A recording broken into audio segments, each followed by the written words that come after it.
இயற்கை விவசாயி விஜயம் பேசுகிறேன். கடலூர் மாவட்டம் விருதாச்சலம் வட்டம் வி சாத்தமலம். இந்த மீன் கழிவு மீன் அமிலத்துக்கே நான் போகிறதில்ல.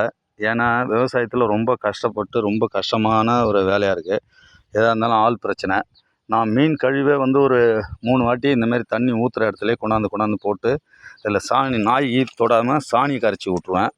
இதேமாரி எப்படி இருக்குது பாருங்கள், இந்த மரிச்சல்லாம் இது அந்த மீன் கழிவுடைய மீறி மிச்சம். இதில் அப்படியே கொண்டாந்து இந்த தண்ணி ஓடுற இடத்துல கொட்டி இந்த இடத்துல விட்டுறது. இந்த தண்ணியே என்ன கலராக இருக்குது பாருங்கள், கருப்பாக. இந்த இடத்துல கொண்டாந்து கொட்டி இதில் சாணி நாய் தொடாத அளவு சாணி கரைச்சி விட்ருவேன். இது இப்போ AST 21 காமிச்சேன். இந்த பர்மா கவுனின்னு சொல்லி இந்த குருவைக்காக இதுன்ருக்காங்க. இது பூ வந்துக்கிட்டு இருக்கு. இதுவும் அதேமாதிரி நேரடி விதைப்பு தான். முழு நேரம் விவசாயி நான். வேறு எந்த ஒரு இதுவும் பண்ணுறதில்ல. இந்த அரிசியை ஆக்கி நம்மளே கொடுக்க வேண்டியதுதான் நம்ம வேலை. இது வேறு எந்த ஒரு இதுக்காகவும் இல்லை. இறங்கி விவசாயத்தில் இறங்கி இந்த பூமியில் கால் படாத இடமே கிடையாது. ஏன்னா நிறையா விவசாயி வரப்பில் இருந்துக்கிட்டே பேசுகிறவங்களாம் இருக்காங்க. ஆளு கூட சேர்ந்து சமமாக வேலை செய்யக்கூடிய இதில் உள்ளவன். இது பூரா அந்த பர்மா கவனி. இது ஒரு 3 ஏக்கரு. நான் சம்பாவில் நட்டு வரப்பில் ஊடு பயிராக பண்ணணுன்னு சொன்னேன் இல்லைங்களா. இது சோளம் எடுத்துக்காடு. இது பூராமே மலர்ந்த சேர்க்கையில் இருக்குது. இது எல்லாமே இப்போ குருவி சாப்பிட்ரும். இதுமாரி புளிச்சக்கீரை, இதுமாரி சோளம், இது மாப்பிள்ளை சோளம், மக்காச்சோளம், இதேமாரி எல்லா பொருளும் இந்த வரப்புலேயே இருக்கும். இந்த பூவுக்காகவே, இந்த பூச்சி விரட்டிக்காகவே இதெல்லாம் இப்படி ரெடி பண்ணுறது. இது பூராமே பூ துண்டை உருட்டிகிட்டு இருக்கு இப்போதைக்கு. இது எல்லாமே பர்மா கவனி. எல்லாம் சேனையாக இருக்குது பாருங்கள். இதுதான் சேனை. இதை உருட்டிகிட்டு இருக்கு பாருங்கள். அடுத்த இது பூ வந்துடும்.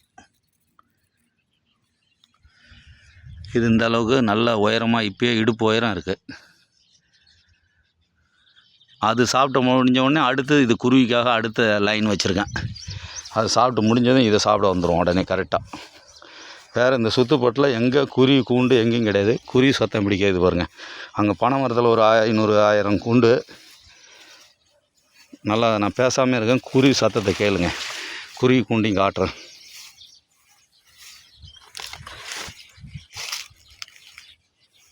அதுவும் இது உச்சி வெயில். இந்த வெயிலையும் அவ்வளோ சத்தம் போடுது பாருங்கள். இதே கால நேரத்துலலாம் இன்னும் பயங்கரமாக இருக்கும். இதெல்லாம் வரப்பில் இதுமாரி வேங்கை கன்று வச்சுருக்கேன். இந்த மரங்கள் வரப்பை சுற்றி வரப்பை பெருசாக்கி இதுமாரி மரம் வச்சின்னா அந்த மரமே நம்மளுக்கு ஒரு நல்ல தழை விழுந்து கொள்ளை நல்லா பாடாயிடும். இது ஈட்டி.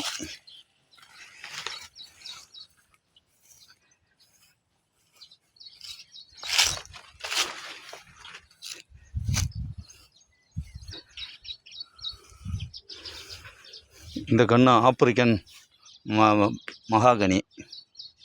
இதுமாரி வரப்பு சுற்றி மரங்கள்லாம் இருக்குது. இது வேங்கை.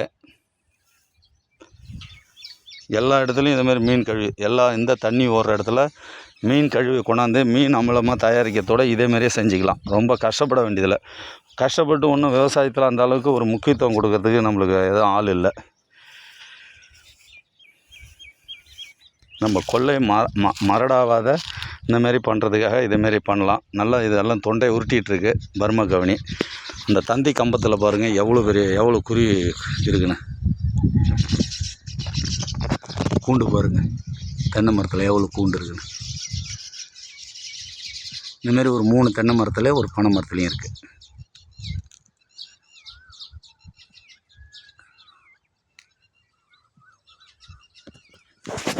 யார் எப்படி மனிதன் சாப்பிட்றானோ இல்லையோ அந்த 1000 குருவியும் சாப்பிட்டுடுது. 1000 குருவிக்கு மேலேயே இருக்கும். அவருக்கு அந்த தென்னை மரம். இயற்கை விவசாயம்னா இது முதல் எடுத்துக்காட்டு. இதேமாரி இயற்கை விவசாயம் பண்ணுறவங்க கொல்லையில் இந்தமாரி எங்கேயாவது யார் கொல்லையிலையாவது இந்த அளவுக்கு கூண்டு கட்டிருக்கா பாருங்கள். அதேமாதிரி இந்த நேரத்துலையும் பட்டாம்பூச்சி, இந்த சின்ன வண்ணத்து பூச்சிலாம் நிறைய பறக்கும். வரப்பில் காட்டுறோம்.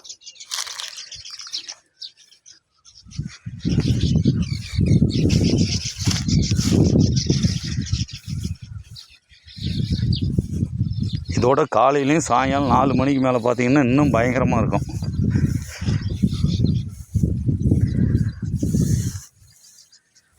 அதேமாரி இன்னொரு விஷயம், இந்த குருவிக்காகவே ஒரு துண்டு விரைச்சிருக்கேன், பூங்கார்.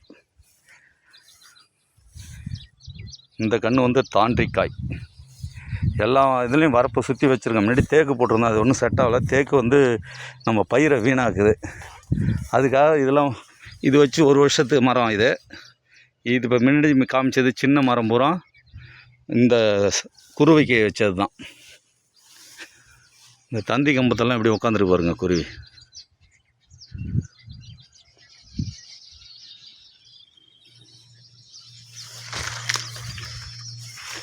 இது பூரா பர்மா கவுனி.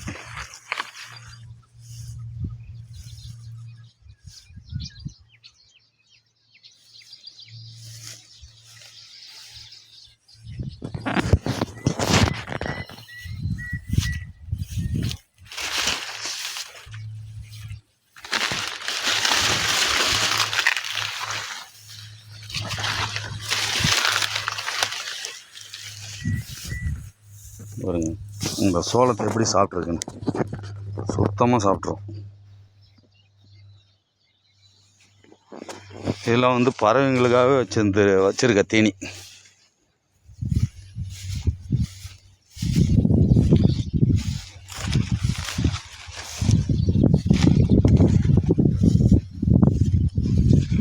இதெல்லாம் வரப்பில் மாங்காய், இஞ்சி இந்தமாரி நிறைய இடத்துல இருக்கும்.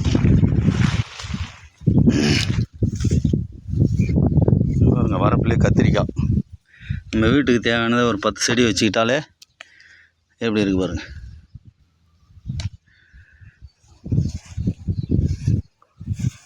பாருங்க, இதுதான் பூங்காறு. இது வந்து இந்த குருவிங்களுக்காகவே இதை இந்த ஒரு துண்டு மட்டும் வரைச்சிருக்காங்க. இது ஒரு 25 சென்டை குருவி சாப்பிட்ணும் அப்படிங்கிற எண்ணத்துக்கு. இது ஃபுல்லும் குருவி நல்லா சாப்பிடும், விருப்பமாக சாப்பிடும். பாரம்பரிய நெல்லில் இது ஒரு நல்ல நெல். இது குருவிங்களுக்காக இந்த 25 சென்டும் விதைச்சிருக்கேன். ஸோ மாங்காய், இஞ்சி அங்கே இருக்குது பாருங்கள், பப்பாளி, இந்தமாரி எல்லாமே நம்ம வீட்டுக்கு தேவையானது மட்டும் வச்சுக்கிறோம். நன்றி, வணக்கம். கருந்துளசி, இந்த துளசி, சங்குப்பூ, வெள்ளை சங்குப்பூ அருமையாக இருக்குது. இந்த பர்மா கவனி எல்லாம் தொண்டையை உருட்டிகிட்ருக்கு. அடுத்த வாரம் எல்லாம் பூ வந்துடும். நன்றி, வணக்கம். விஜயன். விவசாயம் வாழ்க.